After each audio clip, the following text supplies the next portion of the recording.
Hi, my name is Luca Antiga. I'm co-founder of Orobix, an AI engineering company, and TensorWork, where we develop technology for data-defined software.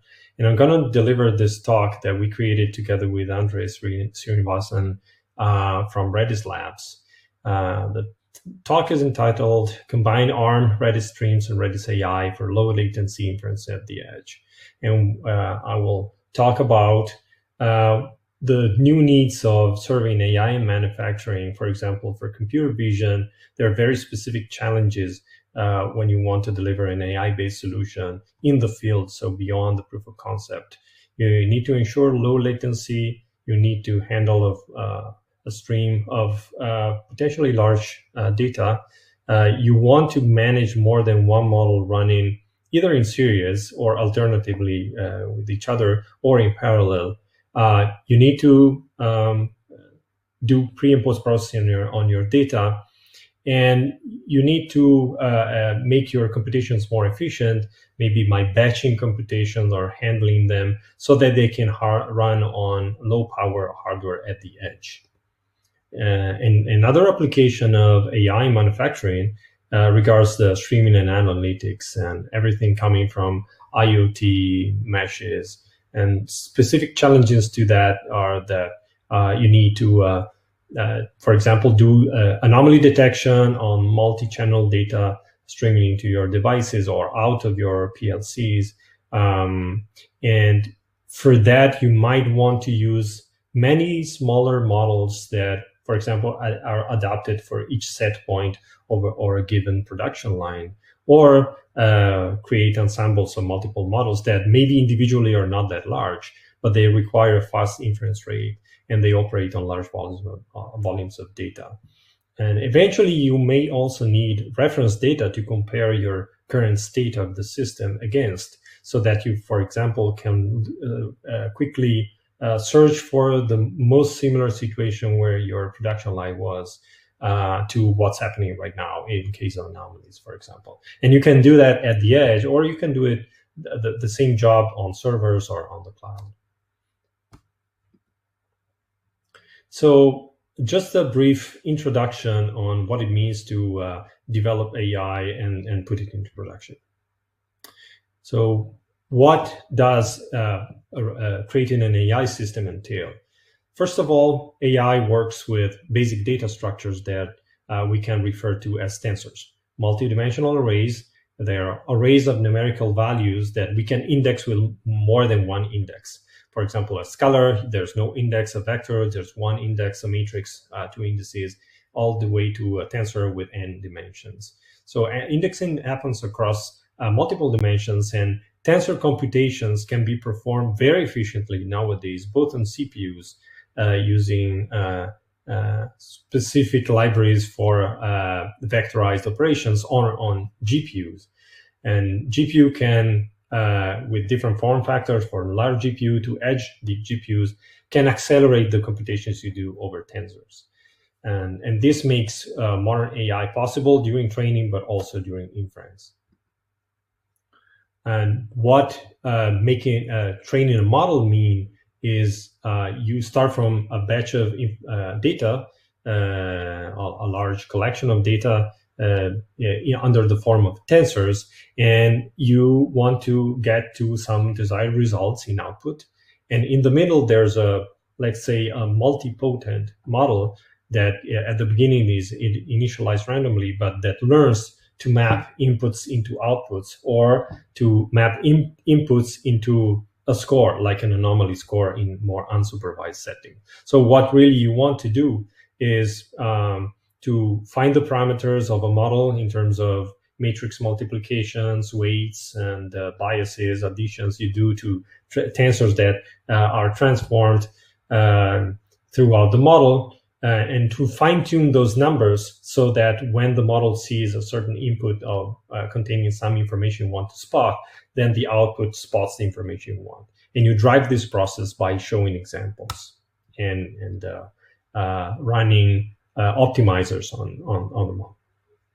So the training process ideally is you get the data source, you extract tensors from it, you batch the tensors, So you look at multiple tensors at once, you train in a training loop that iteratively optimizes your parameters from an initialized model, and then you get a trained model. And the trained model can be exported in for example, a binary representation like a protocol buffer that you can then deploy either on the cloud, on a production server, or on the edge for execution. And what executes a model is a runtime. It's called, referred to a runtime. So what you want to do at the end of this process is take this artifact and deploy it wherever it's more convenient to you in something, in a program that can execute the model in production. And as I mentioned, this involves exporting your model that you trained along with the architecture of the operation, so the sequence of operations. In terms of a computation graph, usually it's represented exactly like a graph as you see, and each operation is parameterized by parameters that are the result of the optimization process.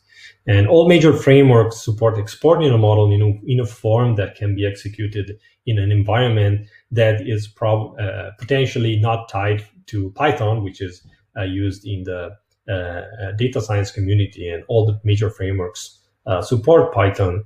But then when you go into production, you don't want to have the Python overhead, and you want to export to something that is a bit lower level. So this blob that you export is exported to a runtime that is generally not created in Python, but runs on in a binary runtime running somewhere on the edge or on the cloud. So this process contains some challenges, and building an AI engine that can run in production has some challenges, and if you do that, you need to fulfill some requirements as posed by Iftak at Redis Labs explained a few months ago. You need fast end-to-end inference. And when we talk about end-to-end inference, we're talking about from the moment the data was generated to the moment you have an outcome. So not just the execution itself, but everything surrounding it.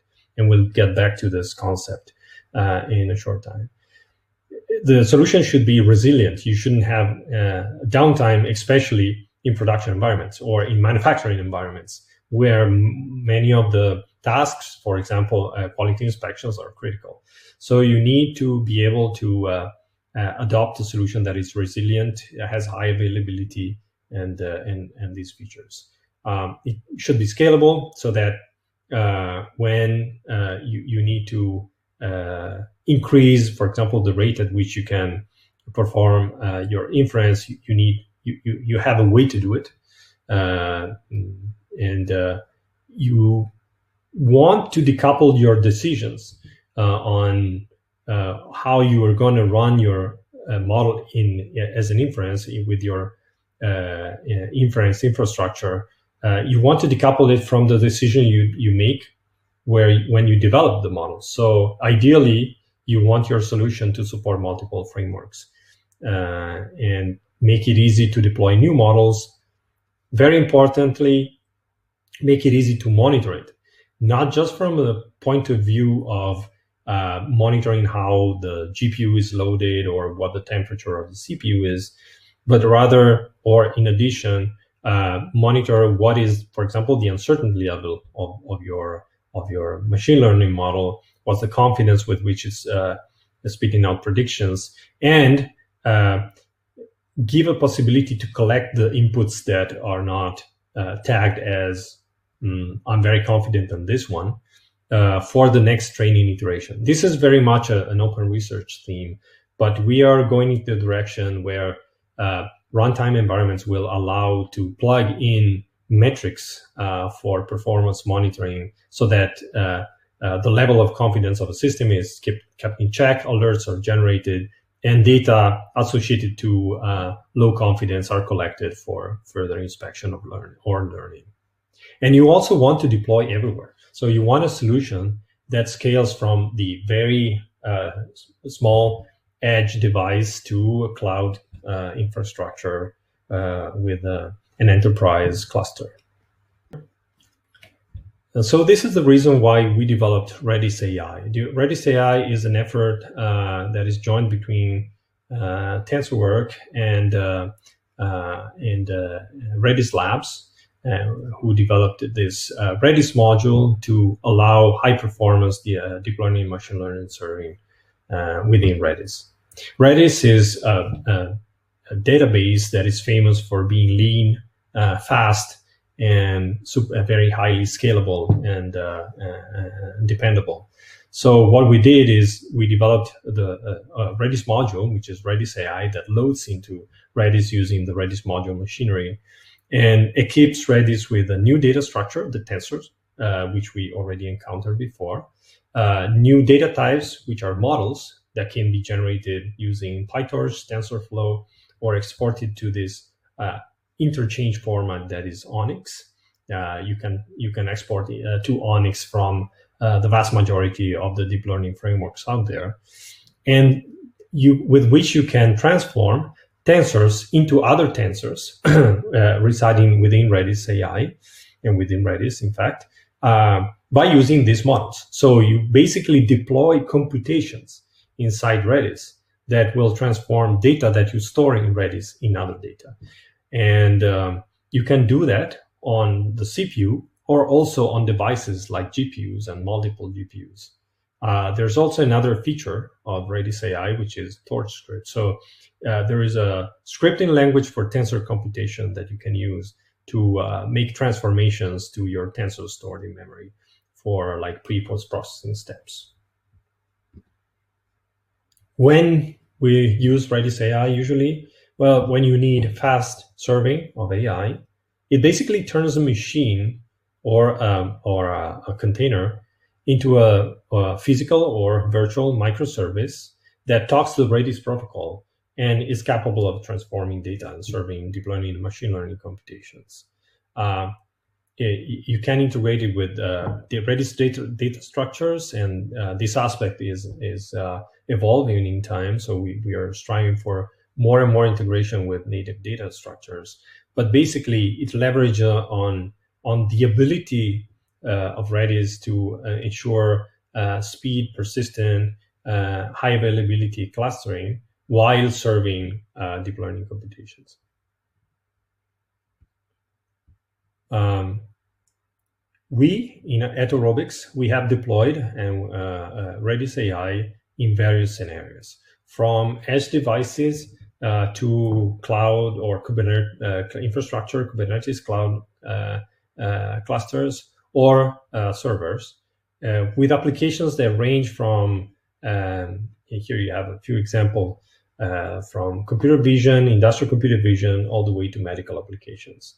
And we find it's a very convenient way to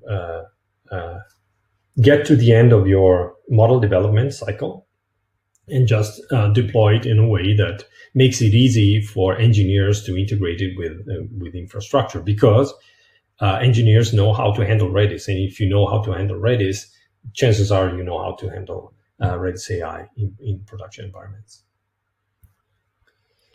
So now we are going to look at some RedisAI benchmarks. Benchmarks are something we are really attentive to, because ensuring low latency, high throughput is one of the missions of RedisAI. And we're doing this together, in particular together with Felipe Oliveira from Redis Labs. And he's a performance engineer there. He's running benchmarks using an open source tool that we have on the RedisAI GitHub that you can download and try for yourself. Benchmarks are various types. You can do a benchmark using a model that is large. So if you want to benchmark the ability of a runtime to run your model as fast as possible, we are relying on backends that come from the TensorFlow community, from the PyTorch community, or the Onyx community, and RedisAI basically encapsulate those. So the assumption there is that we are already running models by using these backends carefully as quickly as possible. So what is left is everything else. So data coming in, your request being served, put in a queue, handling back pressure, and then producing an output tensors that you can then return to the client. And being able to serve as many requests as possible is what RedisAI needs to do when it relays the data to the models and then back. Because once the data is in a model, then we are benchmarking the model itself and not really the whole system. So since one of the goals for RedisAI is to make end-to-end inference as fast as possible, one of the first benchmarks we created was to start with a very, very small network, 4-layer fully connected network that we trained on a fraud detection use case from a fraud detection Kaggle dataset. And then we compared how many requests we could serve using RedisAI against a few of the industry standards like TensorFlow serving, torch serve, and a standard solution with REST and in Python, basically Flask plus Gunicorn. The results were very encouraging. We can sustain, we can serve with a very small latency. Contributing to this is the fact that we can locate reference data if we need it within Redis, so we don't need many hops around microservices. But even with the same number of hops, then we can demonstrate, and we do that on a benchmark we published. Then we can have an overall inference latency that scales very well with the number of clients and the number of requests compared to the other solutions. And same thing for the throughput. We can sustain throughput linearly to many, many requests. And so basically what we can say, and these are results that we obtained on Intel hardware, is that we have a solution that is basically as lean as you can possibly get when we want to serve deep learning models. But what about ARM? So we ran benchmarks, and we started recently running benchmarks on ARM instances on AWS. And this is what we're getting for the same fraud detection use case, where here I'm showing throughput. In blue is what TensorFlow serving, how TensorFlow serving does on throughput with the number of active connections, and what we do on RedisAI. We can see that RedisAI, with the exact same model, running the model in the same TensorFlow library, everything else gets important because the model is exactly the same and it runs in the same software. So what is surrounding the actual computation makes a difference in the throughput you can achieve. And these are results that we obtain on ARM instances, ARM hardware. And these are a few details that I'm not gonna go through in detail, but you can freeze the slide if you want to look more. We'll document this on the AI Bench repo on the RedisAI organization on GitHub. You can look it up there. So we mentioned RedisAI on ARM, and RedisAI on ARM is nice because we can rely on the fact that Redis works out of the box on ARM architecture. It's officially supported. RedisAI supports ARM. It's not yet on CI, but we actually have we actually had a CI infrastructure for ARM that we are then now reactivating. So soon you will be able to get Docker containers for ARM with RedisAI. And also RedisAI can run outside of Docker or within Docker or ARM boxes like the NVIDIA Jetson family. And this is something that we extensively use at Orobix. We have a number of industrial cases at Orobix where we deploy AI in production through the NVIDIA Jetson, actually on a Jetson TX2 based box. This is what it takes to compile, starting from a clean Jetson to build RedisAI, in this case with a PyTorch backend provided by NVIDIA, who compiled PyTorch for the Jetson specifically. And so this is all you need to get up and running and start RedisAI and have really a physical microservice running RedisAI and exposing it to TCP to your network, so that you can start sending data to it and be transformed by models you deploy to it. And this is what it needs in practice. So if you have your ARM box somewhere, you can set a tensor using the tensor set. Here we are using Python, but any language is supported. Any language supported by Redis clients, which is basically all of them, supports talking to RedisAI. We have specific clients for Python, Java, and Go that are specific to RedisAI. They make the API a bit nicer, but you can do everything with the standard Redis client. So here we are creating an array, multidimensional array. We are setting it at a key foo. And now there's a data type, which is the tensor with this value installed, let's say, in RedisAI. You can also set a model, so you can read it from the protocol buffer. You can set it at the key, my model, and you can do it for multiple backends. Here we see TensorFlow on the top and Torch at the bottom. And this is the only backend-specific part of the API. Arguments can change slightly between backends. After that, everything is uniform. So you don't even notice if you're running a TensorFlow model or a Torch model. And here we call model run. We run the model, my model, on data foo as input, and bar is the output key that we expect, and then we get it from Redis, and which is the output, the result of the computation. So this is very easy. So it's quite convenient to integrate this. And if you think that you can have Redis running in a cluster or in high availability mode with more than one Jetson boxes, this gets very exciting quickly. So let's see a use case at Orobix, where we put the Jetson with RedisAI in it at the manufacturing edge. And in particular, we are close partners with Imago Technologies, which is a company from Germany doing hardware for computer vision.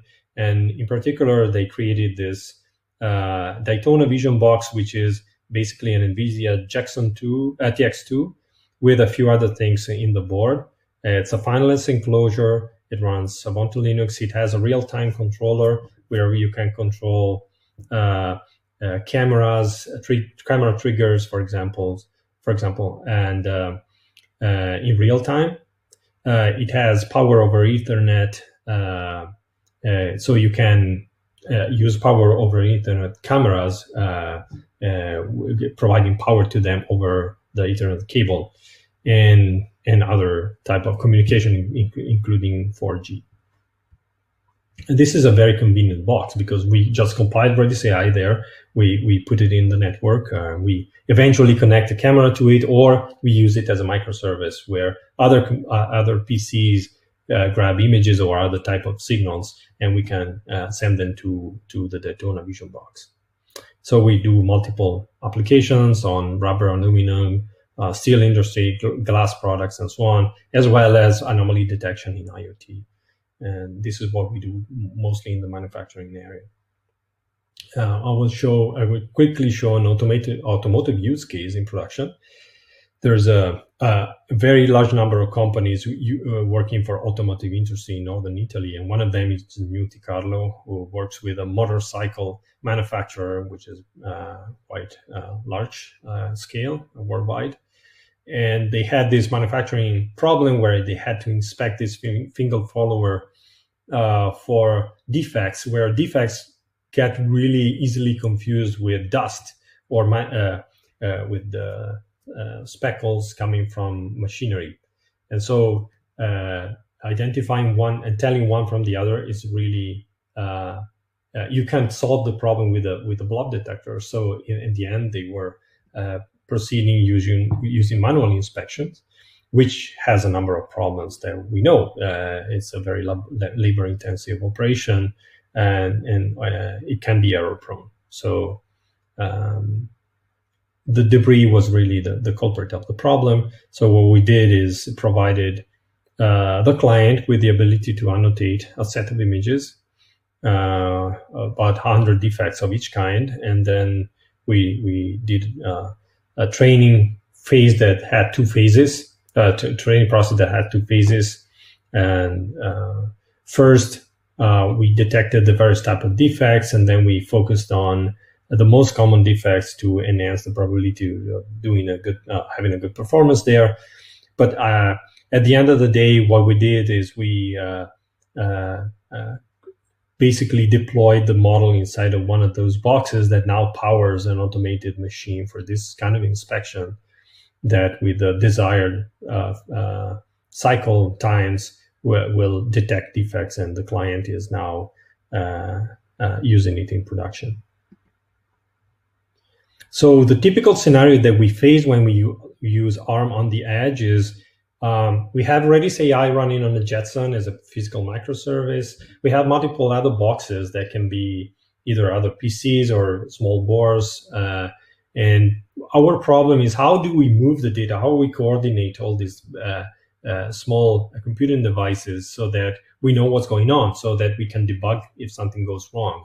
And one of the best abstractions we have found around is Redis streams. So Redis streams can really help figuring out what happens on when physical or virtual microservices have to transmit data around, even large amounts of data, so that you can monitor it, you can know what's going on, you can handle situations in which data accumulates for various reasons, and then you can resume from where you eventually stopped, and so on. So you don't just rely on a pub/sub mechanism, but you have a stream abstraction. And by this requires some cognitive overhead, and to simplify that, we are developing a framework that is targeted towards AI integration, towards creating observable AI deployments, so that you can monitor AI as it executes, and provides governance facilities. Governance is one of the main things for AI in production. So once you have a model, or first version of the model, how you make it evolve, how you are notified of the fact that things are not going as expected because maybe the inputs changed over time and are drifting away, and what actions you have to do to enrich your model for your next iteration, so that you can keep its performance in check. And so this is what really Orobix is focusing on right now. And RedisAI is an integral part of that for production, but there are other things that we need to manage. So, for example, the ability to keep everything in track, so that you know what was there 1 month ago when your model made a certain mistake, and you can time travel to your training data so that you know that that mistake was due to some misannotated data by some actor that acted on the system that kind of took the performance out of track. So it's really important to be able to know what happened in the past, and this entails tracking source code, tracking models, tracking data, and this is part of AI governance. Monitor is an integral part of that. And active learning, so the process of identifying interesting data and include it into your next iteration phase, so that your model can follow drifts and become better and better. It's really key to these processes. And so as a subset of that, we have created an abstraction over Redis streams that we will be released in the next few months. Redis streams are great abstractions, but sometimes people find them a bit hard to work with if you're not into the abstraction itself. So we created an object system that abstracts this to a network of microservices talking over streams into a process graph of agents, and where communication between agents are handled by the framework, and they happen over Redis streams, but the user only has to implement a few functions to make it happen. And we are also facilitating deployment using Docker Compose and Swarm, monitoring using Prometheus, and we are handling consumer groups in a kind of a abstracted way that makes it easy for integrators to work with this system. So at the core, having an abstraction that uses Redis streams to have services communicate with each other is great because it allows for complex coordination logic, for fail-safe mechanism. If something fails, it's much easier to make the system restart or handle the anomalies and be reasonably sure you're not losing any information in the process. That the efficiency of Redis can also allow you to transmit not just messages but payloads. So it's a common event that we transmit entire images for analysis using Redis, and one of the nodes can be RedisAI. Then you can merge the two concepts of Redis streams, and then you then run a prediction on something that was moved around with the Redis stream. So it's extremely effective, and it's also convenient because you can use more than one Redis instance. Sorry, in the topology to have multiple brokers. So each agent can talk to multiple brokers, and the brokers are optimized by how costly, how expensive it is to move data in between machines. Sometimes you want to have a local broker so that you can keep your abstractions intact, but you deploy something locally because you don't have physical time to actually move like 100 megabyte large image across the network to make a prediction. And it's also ideal for multi-language architectures, because if Redis streams are in between and your abstractions and APIs are uniform, you can have a Python version, a C version, or whatever language you want version, and make it work. And so this is really convenient for our kind of jobs. And here I'm just showing the basic concepts. Basically, you have an agent that you derive your actual concrete agent from, and all you have to do is specify ports. So you have some input ports, some output ports, and really you let the framework handle the complexity of reliably communicating using streams. And you can, as a process graph designer, you can also decide that some communication over a stream, now you want to also channel it to a monitoring facility like Prometheus. And so without additional costs or additional developments, you can also detect things going on in your process graph for free, making it possible to have a very fine monitoring and distributed tracing of your prediction or your processing across the process graph. And this is the main method you can override. Of course, there are others for more complex logic, like this is an execute. Whenever something arrives in input, it will transform. But of course, logics can be very a lot more complex than this, and we try to support all these eventualities. And so here I have some details that probably it's overkill to go through, but if you want again to freeze the slide and get more information, you're welcome to. Everything is based on Redis streams. The messaging protocol is RESP over TCP, and we have